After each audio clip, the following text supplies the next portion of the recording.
Mr. Vince Vaughn is here. Nice to see you. That's good. Vince, take a load off. Thank you, my friend. Good to have you here. Look at that. Good to be with you. Oh, it's nice to have a proper man-sized guest out here. I'll tell you that much.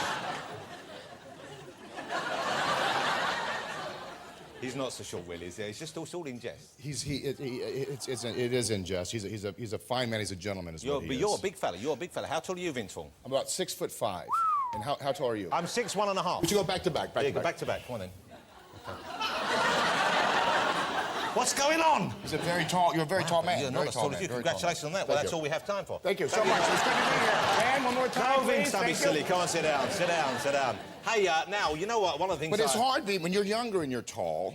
That's kind of like you go through an awkward stage. I went through actually too long of an awkward stage. What age did you shoot up? What age did you first get, should we say, freakishly tall? What age was that? Circusly tall happened my sophomore year. I was between, I think, 15 and 16. Oh. And you grow so much that you literally cannot move your limbs. Yeah, because you do.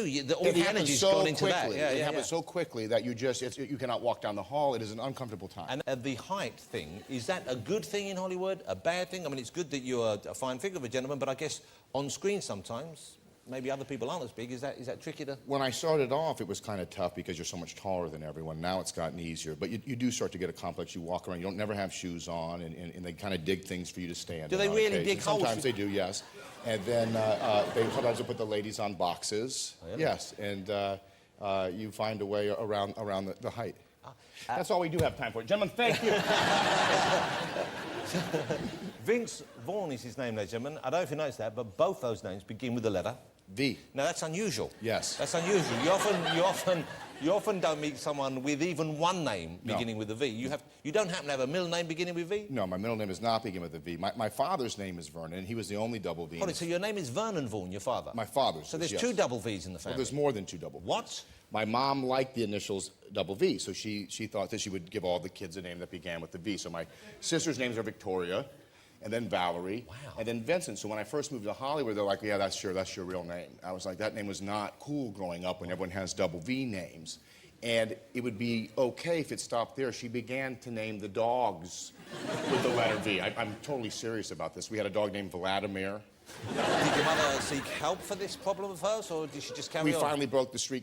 I got a dog, I named it Rowdy, so I put an end to it. Oh, the way you got to do it? That's it. That was so people thought you'd made up your name when you first got to Hollywood?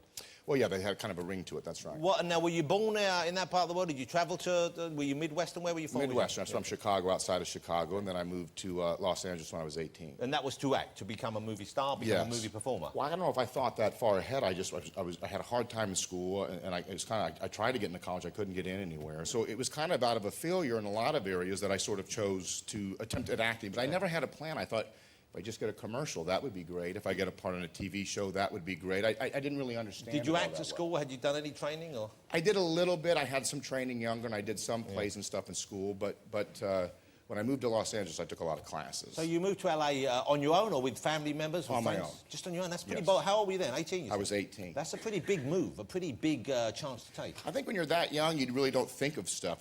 I woke up maybe 3 or 4 down the line. I thought, what the hell did I do? What did your folks say when you said, I'm off to LA, I'm going to go and become an actor? They must have panicked. They were supportive, but I think they kind of figured let him get it out of his system, and then eventually he'll go back to school. But they were very supportive. I was very lucky. How long after you got there did you start getting work, or did you think you could make a go of it? I got work right away in Chicago. I started going down for stuff, and then I went for a little over a year before I got anything. And you know, that's when I realized that it was far more difficult. It was a much bigger market. It was a lot more difficult, but.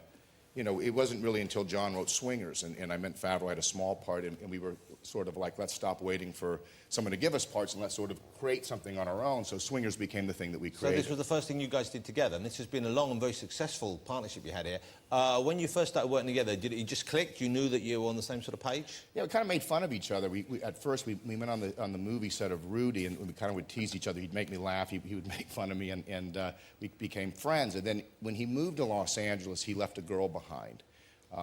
And he was sort of down in the dumps, and I used to hang out. All the old punk rock bands became swing bands, and they started playing live swing music. So I would take John to a lot of these places, and we would hang out. And then once we talked about, you know, writing our own movie, he went and wrote Swingers, which was sort of based on those things. Those but he stories. left the girl behind. But when he met you, because you guys are partners, am I right? That's this right. is you're together. Yeah, in a real way. Okay. If you know what I'm talking about. And have you thought about making this formal, like a civil partnership? Are you? We have. We fought it in the courts, and we'll continue to fight it because this love won't die. Yeah. Well, you make, if you don't mind me saying, it's quite an unattractive couple. Yes. Yeah. Yes. But that's actually a good thing. That's a good thing because no one hits on him or me, so there's no jealousy in the relationship. So that's very nice. Now the new film. I know it's obviously hard sometimes going on location away from your comforts and the home and the surroundings. That's right. But here you are. You found yourself in the arduous surroundings of Bora. Yes. Which is now whereabouts is that? It's Tahiti. Is that It's right? It's French Polynesia. I'd never heard of it. I always thought it was a place like Siberia. Younger, they'd send you when you got in trouble. They're like, I'm going to send you to Siberia to Bora Bora. I didn't know it was a real place. And it's really quite a beautiful, lovely place. Well, there we have a really photograph, loved it. Yes. an aerial I photograph. love this moment. I get to turn. And this really is. We didn't do anything to CGI or make it any more blue or anything. The place is really remarkable. So how long were you shooting there for? We were there for about 4 weeks. And in Chicago, where I grew up, it's flat and it's cold. There's no ocean or anything. They have like real that. winters there, don't they? I mean, They really do. And so this must have been about as close to paradise as you can get for a location. This is exactly as close as I've ever been to paradise. That's right. And the language, what language do they speak there? It's unclear. So here's what I learned. I think anyone would find it unclear. They have a language. They speak, I think, French, but they have their own sort of Tahitian, I believe, language. So you would learn a couple of these words. So I would learn like Yarana, which meant hello, or Maruru. And I thought I was being quite friendly. I would want to, say hi to these folks as they came by. And I would say, Yarana. And they would say, Yarana, and then they would start to talk back with me. Manya, Hanya. And I said, I don't understand a thing. Then they're like, why the hell are you saying hello? Like, why are you starting a conversation if you can't have a conversation with me? So they didn't realize you were just trying to be friendly. They thought you were actually trying to They thought I was maybe this guy's a local. You know what I mean? I don't know what they thought. But I kind of thought about it. It's like if someone came here and started just saying hi on the street and you said hi, then like, I got nothing. I don't speak English. Why are you saying hi? But we do that when we go aboard. Yeah, we do. We go goodbye. We think we're being considerate because we're learning a word and we're trying to be like, bonjour. Yeah, They go, exactly. You go, I don't know. You're absolutely right. Why do we in France, you can't even get the bonjour out. They can smell the Americans a mile away. Let's go back to Bora Bora because you wouldn't want to go back there. That's and right. I'm assuming it is you as will close as I've ever been to paradise. Because presumably you're hoping and praying this movie will be a hit. And I know it's already been deemed a hit in America. It opened, as they say, a big opening, didn't it? It did I've always made movies for people, whether it's swingers or wedding crashers.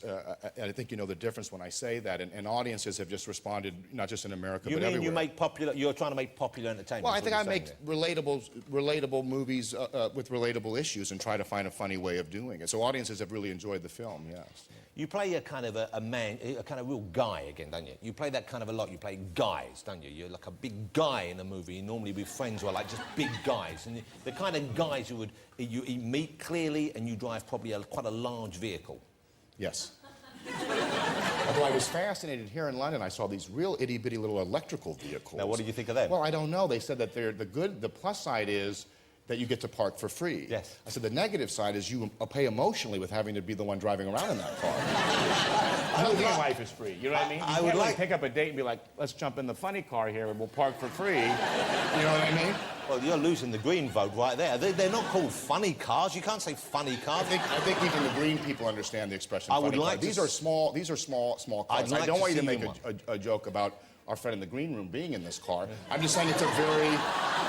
No, I don't. I'm saying I don't want him to make a joke. I'm saying I don't want him to make a joke. I'm on your side. Yeah, I know you are. I'm saying I don't want him to make a joke about that. I was taking the sting out of it because I knew how Vince, he was out of there. He tried to get one. His feet wouldn't reach the pedal in the funny car. But here's the thing. The reason I say you play guys. You play big guys. Beer swilling, sports loving, meat eating, big petrol cars. Would you like to play something different in films? Yes. I mean, that's what you can. But Thank you. Is there a sensitive side? I'm glad that you've noticed that, and yes, I would. I would like to play. Are you in touch with your feminine side? I'd like to think that I am, and I would like to play someone who is a little more all-you-can-sweet. Yeah. And have you gone looking for these? I just feel like it's nice when you find a place that you can open up and, I don't know, take the pressure off and just... I'm here for you. Yeah. I'm here for you. Yeah, I feel it. Do you always wear those kind of, shall we call them, constricting, gender-specific clothing, or have you ever relaxed in maybe a skirt? Sometimes I'll throw on a silk PJ and a headpiece. I don't know. Call me old-fashioned. I like romance. I Thank you for that. Oh, How good does that oh, feel? that felt great. That felt great. And relax. And scene. OK, let's have a look. This is Vince Vaughn, as you've no doubt realised, a very funny man in his new very funny film. Look at this. That's the great Jean Reno.